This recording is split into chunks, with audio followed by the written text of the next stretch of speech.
What if I tell you that your anxiety does not exist? It is all in your mind as a pure imagination.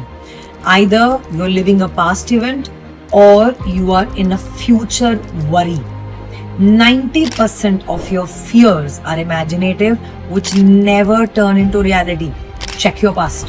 So it's all in your mind when you are imagining something, and your body starts reacting by trembling legs, something in the stomach, or heart palpitation, or choked throat, or watery eyes, or headache. It's a message from your mind that something is not right. Please fix it.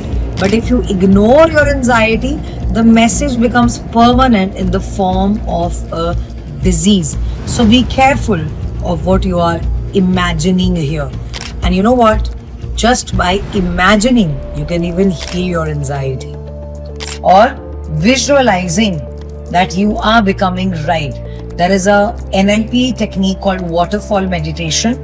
If you do that daily for a week, you will find a considerable change in your anxiety levels.